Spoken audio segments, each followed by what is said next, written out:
Under these given circumstances आपको IMF से और अमेरिका से कोई उम्मीद नहीं रखनी चाहिए। तार साहब बिल्कुल सही कह रहे हैं, आईएमएफ से तो कोई उम्मीद नहीं रखनी चाहिए। और जिस तरह के हालात हैं सालों में जो है वो एक और सुपर पावर जो है वो इंडिया को बनते देख रहे हैं, जिससे कि खैर बहुत बड़ी बात हो जाएगी। अमेरिका तो खैर कहीं आगे है, लेकिन फिर भी एशिया में अगर हम समझे तो उसमें इंडिया सबसे आगे हमें जाता हुआ दिख रहा है। अमेरिका के अंदर एक रूल है कि कोई भी टेक्नोलॉजी ऐसे ट्रांसफर करनी है तो वो कांग्रेस में पहले पास करवानी पड़ती है, जिसमें डेमोक्रेट्स एंड रिपब्लिकन दोनों को पास करनी पड़ती है। Can you believe it? वो परमिशंस बाइडेन ऑलरेडी ले चुका है इंडिया के लिए। और बस अमेरिकन और वेस्ट वाले थोड़ा सा इसलिए इनको झेल लेते थे क्योंकि अमेरिकन वर इन अफगानिस्तान और पाकिस्तान से दोस्ती करना अमेरिकन की मजबूरी थी। तो इससे पाकिस्तानियों को एक बहुत बड़ी अपने बारे में गलतफहमी हो गई। सर, ये पूरा मुल्क गलतफहमी के पेट्रोल पे, ईंधन पे चल।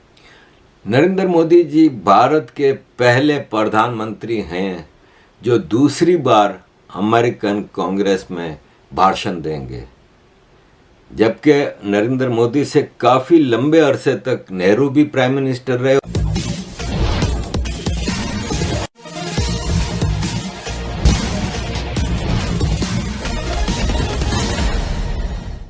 अमेरिका के 200 साल के इतिहास में ऐसी पहली अनहोनी घटना हुई है जो अभी तक कभी नहीं किसी देश के लिए नहीं हुई है। मोदी के अमेरिका दौरे के पहले अमेरिका ने अपना कानून ही बदल डाला है, जिसमें अब अमेरिका भारत को अपने यहाँ के सभी नई टेक्नोलॉजी देगा, जबकि अमेरिका अपनी नई टेक्नोलॉजी कभी किसी दूसरे देश को आज तक नहीं दिया है। ऐसा क्या कारण है, जानने की कोशिश करते हैं। अमेरिका के अंदर एक रूल है कि कोई भी टेक्नोलॉजी ऐसे ट्रांसफर करनी है तो वो कांग्रेस में पहले पास करवानी पड़ती है, जिसमें डेमोक्रेट्स एंड रिपब्लिकन दोनों को पास करनी पड़ती है। Can you believe it? वो परमिशंस बाइडेन ऑलरेडी ले चुका है इंडिया के लिए, जिसको लेना इम्पॉसिबल है। उन्होंने सऊदी अरेबिया को, इजराइल को, बाकी कंट्रीज को ट्रांसफर करने की कोशिश करी, बट कभी भी पास नहीं हुआ। और इंडिया के लिए it's like red carpet. So it is a good proud moment for India. इसके बाद आप देखेंगे जो स्पीड डेवलपमेंट की है ऑफ हाई एंड टेक्नोलॉजीज, वो इंडिया में बढ़ने वाली है। और यही मोदी जी का विजन भी है, make in India, develop in India, not for India only but develop for the world. So we are not ready to be factory for the world. जैसे चाइना पहले फैक्ट्री ऑफ द वर्ल्ड था, हम कहते हैं no, we don't want to be factory of the world, we want to make in India. कि India आने वाले time पर इंपॉर्टेंट प्लेयर बनने वाला है वर्ल्ड में, एक वॉइस जिसकी सुनी जाएगी। आज की डेट में भी आप देखिए, यूक्रेन रशिया की वॉर है, तो लोगों को ये लगता है कि मोदी जी का क्या स्टैंड होने वाला है, मोदी जी क्या स्टेटमेंट देने वाले हैं, it has importance, Jaishankar ji क्या बोलने वाले हैं, you know. So that is where India is reaching, where we are going to be important. और हमारे बोले बिना IMF पैसे नहीं देगा जिसको चाहिए।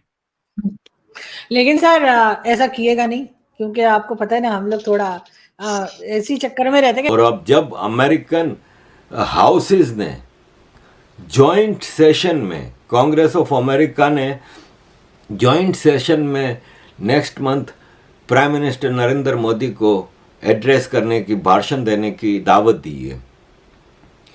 नरेंद्र मोदी जी भारत के पहले प्रधानमंत्री हैं जो दूसरी बार अमेरिकन कांग्रेस में भाषण देंगे, जबकि नरेंद्र मोदी से काफ़ी लंबे अरसे तक नेहरू भी प्राइम मिनिस्टर रहे और इंदिरा गांधी भी प्राइम मिनिस्टर रही।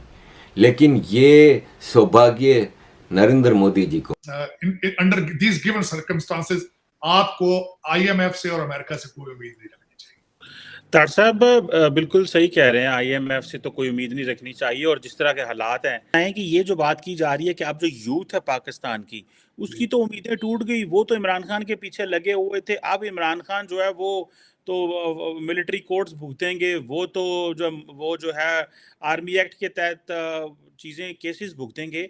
तो पाकिस्तान में 65% यूथ है, इनका अब मुस्तकबिल ये जहांगीर तरीन को फॉलो करेंगे, ये आसफ जरदारी जिनकी उम्र 70-75 साल है, शहबाज शरीफ की उम्र 70 साल है, नवाज शरीफ की उम्र 70 साल है, जहांगीर तरीन की उम्र 70 साल के करीब है, ये सारे बूढ़े लीडरशिप ही रह गए। ये बातें पूरी दुनिया में की जा रही हैं कि ये जो इमरान खान साहब कौन से 20 साल के थे, वो भी तो 71 साल है। ਉਹ ਜਰਾ ਡੰਡ ਬੈਠ ਕੇ ਕਰ ਲੈਂਦੇ ਸਨ ਤਾਂ ਹੋ ਜਰਾ ਆ ਭੱਜਣ ਦਾ ਕੀ ਇਹ ਗੱਲ ਹੈ, वो जो पुशअप्स लगा लेते थे ना, पुशअप्स लगा लेते थे, ताई से फिर और कोई अपना जरा ना रौनक भी एक लगी। चैनल ने बड़े खूबसूरती से कहा, उसने कहा 70 साल का टीनेजर, 70 साल, वाह। तो बाल ताड़ साहब, काले, और बस अमेरिकन और वेस्ट वाले थोड़ा सा इसलिए इनको झेल लेते थे क्योंकि अमेरिकन वर इन अफगानिस्तान और पाकिस्तान से दोस्ती करना अमेरिकन की मजबूरी थी। तो इससे पाकिस्तानियों को एक बहुत बड़ी अपने बारे में गलतफहमी हो गई सर। ये पूरा मुल्क गलतफहमी के पेट्रोल पे, ईंधन पे चल रहा है सर। आगे इनका जो फ्यूल है ना वो गलतफहमी है, खुशफहमी है कि हम लोग इतने, अभी भी बात ये जब करते हैं टेलीविजन स्टूडियोज पे तो ऐसी ऐसी बात करते हैं कि आप जाइए, आप दुनिया को बोलिए कि हमें पैसा चाहिए, दुनिया देगी, दुनिया की मजबूरी है आपको सपोर्ट करना। ये इनके दिमाग में डाल दिया है कि इनमें नगीने जड़े हुए हैं सर, ठीक है, इनमें हीरे जवाहरात जड़े हुए हैं और इनके बिना दुनिया चल नहीं सकती। ये पाकिस्तानियों को बिलीव करवाया गया है। ये गलत एक नैरेटिव है, वो पाकिस्तानी बिलीव करते हैं। क्योंकि मैं क्यों बिलीव करते हैं सर, मैं आपको ये बताता हूं। ये इसलिए भी बिलीव करते हैं पाकिस्तानी क्योंकि सच्चाई इतनी कड़वी है ना, ये झेल नहीं पाएंगे। तो आपको ये सब झूठी बातें हैं कि हमारा रुतबा बहुत बड़ा है, पहली बात। अगर रूस को, चीन को दुनिया भर से राब्ता करना है तो पाकिस्तान के थ्रू करना पड़ेगा सर। बड़े बड़े लोग, मैं उनका नाम नहीं लेना चाह रहा, बड़े बड़े नाम पाकिस्तान के टेलीविजन के 60-60, 70-70 साल के लोग जिन्होंने जिंदगी भर टेलीविजन कैमरास के सामने बिताई है, जो रोज प्रोग्राम्स करते हैं टीवी पे, वो लोग बोल रहे हैं सर, वो लोग बोल रहे हैं कि अगर ऊपर से कहीं रूस को आना पड़े, दुनिया से राब्ता करना पड़े, चीन को, तो पाकिस्तान, यहां तक बोला है कि अगर चाइना सर है और बाकी दुनिया धड़ है तो पाकिस्तान गला है। सर डायरेक्टली धड़ पे नहीं जा सकता, उसको गले से जाना पड़ेगा।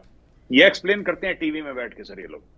इनको इतनी बड़ी गलतफहमी अपने सालों में जो है वो एक और सुपर पावर जो है वो इंडिया को बनते देख रहे हैं, जिससे कि खैर बहुत बड़ी बात हो जाएगी। अमेरिका तो खैर कहीं आगे है, लेकिन फिर भी एशिया में अगर हम समझे तो उसमें इंडिया सबसे आगे हमें जाता हुआ दिख रहा है। उसके बाद चाइना को टक्कर गए हमने कहा आ जाओ बेटा तुम्हें हम सुपर पावर बनाते हैं, तो अब उन्होंने वो सोच ही छोड़ दी है मेरे ख्याल से। चाइना ने सोचना ही छोड़ दिया कि सुपर पावर भी बनने का उन्होंने कभी सपना देखा था।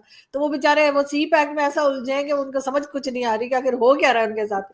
लेकिन पाकिस्तान में पैक हो गए हो बिल्कुल ऐसा ही सर, हमें समझ नहीं आ रही तो उनको क्या समझ आएगी कि आखिर सी पैक के साथ हो क्या रहा है। अब सी पैक 2 उन्होंने बहरहाल फिर कहा है कि अब ये स्टार्ट करेंगे, लेट्स सी कि कहाँ बढ़ते हैं आगे।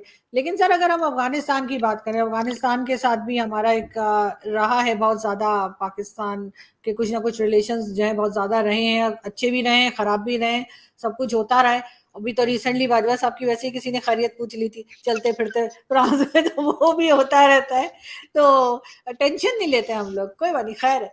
तो लेकिन बात सारी ये है कि सर इंडिया और अफगानिस्तान, इसको आप किस तरह देख रहे हैं, इनकी रिलेशन? देखिए आरजू जी, आपने बोला कि पाकिस्तान के अफगानिस्तान के साथ रिलेशंस अच्छे रहे हैं, so I don't agree with it. हाँ, अच्छे भी रहे, बुरे भी रहे। आप अगर हमसे जुड़ा रहना चाहते हैं तो कृपया मेरे चैनल को सब्सक्राइब करें तथा बेल आइकन भी दबा दें ताकि नई वीडियो की जानकारी तुरंत आप तक पहुंच जाए। धन्यवाद। जय हिंद।